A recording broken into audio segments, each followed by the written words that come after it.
ऐसा है कि पूरे देश में, पूरी दुनिया में बीजेपी के मुख्यमंत्री उद्योगपतियों को इन्वेस्ट लाने के लिए प्रयास करते हैं, अरबों रुपए खर्च करते हैं। मोबाइल किसका बीच? देश में स्वास्थ्य को लेकर अरबों रुपए का प्रोविजन किया जाता है, प्रदेश में भी किया जाता है, बजट का पैसा डाला जाता है।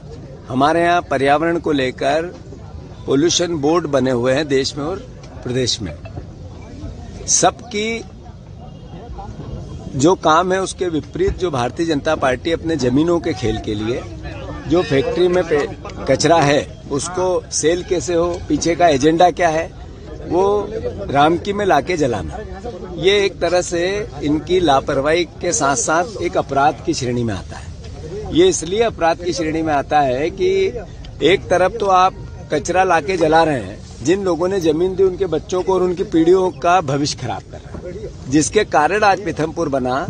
जो पूरी देश के लोग यहाँ आए काम कर रहे हैं, उनके भविष्य और उनके स्वास्थ्य के साथ खिलवाड़ कर रहे हैं। आज यहाँ से जब रिसाव होता है तो इसकी परिधि 100 किलोमीटर होती है और मेरे ख्याल है यशवंत सागर की अगर यहाँ से किलोमीटर से हम गणना करें तो 50 किलोमीटर भी नहीं होगा।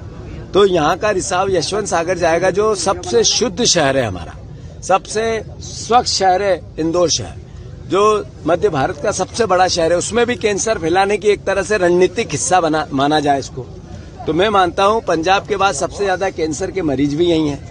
तो ये सरकार की लापरवाही या सरकार की हठधर्मिता है, सरकार का अंधापन नहीं है तो क्या है। मैं मानता हूं ये फिर से जो कांग्रेस पार्टी का आयोजन है राजनीतिक नहीं है, ये पीथमपुर की अस्मिता का आंदोलन है और इसको कांग्रेस बीजेपी से ऊपर लेना चाहिए।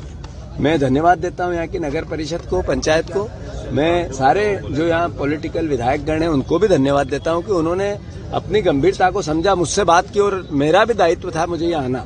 मुद्दा छोटा नहीं है, ये कई लोगों की जान का मुद्दा है, कई परिवार के, लाखों परिवार के मैं समझता हूं कि स्वास्थ्य का मुद्दा है और उस पर अगर कांग्रेस पार्टी एक राजनीतिक दल के साथ साथ इस देश के नागरिकों की पार्टी है, वो नहीं बोले तो कौन बोले। तो मैं फिर से हम इसका विरोध करते हैं, सरकार इसमें चेते।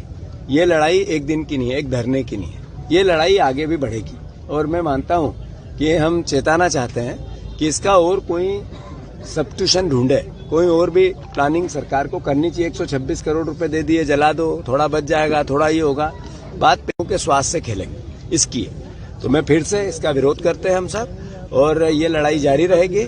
इसका कोई दूसरा सॉल्यूशन सरकार को ढूंढना चाहिए। सर 6 जनवरी को हाईकोर्ट का डिसीजन आया कि निपटान करना, उसको लेकर क्या कांग्रेस हाईकोर्ट जाएगी वापस? नहीं, बात ये है निपटान हाईकोर्ट ने कहा तो इसका मतलब किसी के घर में जाके थोड़ी जला सकते हैं।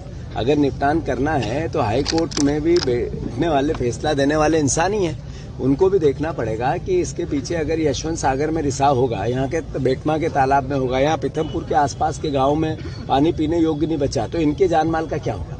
ये भी तो कोर्ट का ही काम है, ये भी देश का ही काम है, ये भी आपका और हमारी लड़ाई लड़ने की बात है। तो कोर्ट क्या कहता है वो अपनी जगह है, पर सरकार का दायित्व क्या है वो अपनी जगह है, तो सरकार दायित्व निभाए। सर इस मामले में कैलाश विजयवर्गीय जैसे नेता भी चुप्पी साधे बैठे हुए हैं, अब क्या कहेंगे? ऐसा है, कैलाश विजयवर्गीय जी को इन सब चीजों से कोई ज्यादा लेना देना होता नहीं। उनको लेना देना होता है जमीन कहाँ मिल रही है, कहाँ बिक रही है, कहाँ क्या हो रहा है। फिर मोहन यादव प्रभारी मंत्री है, तो प्रभारी मंत्री और वो वहाँ के नगर निगम के मंत्री हैं, नगरीय प्रशासन के, तो मास्टर प्लान मैं बनाऊंगा कि मोहन यादव बनाएंगे, किसके कहने पे? वह 500 तो दलाल घूम रहे हैं मास्टर प्लान में फेरबदल, या पीथमपुर में भी घूम रहे होंगे, आप लोगों के नॉलेज में होंगे।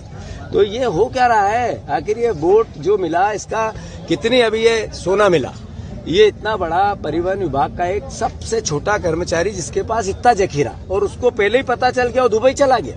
मतलब ये चोर की, मतलब ये क्या समझने की बात है ना, किसका पैसा है? इन्हीं लोगों का है ना, यही है जो मंत्री हैं, यही है जो 20 साल से गब्बर हो रहे हैं। तो आखिर करप्शन की कोई सीमा तो होती है।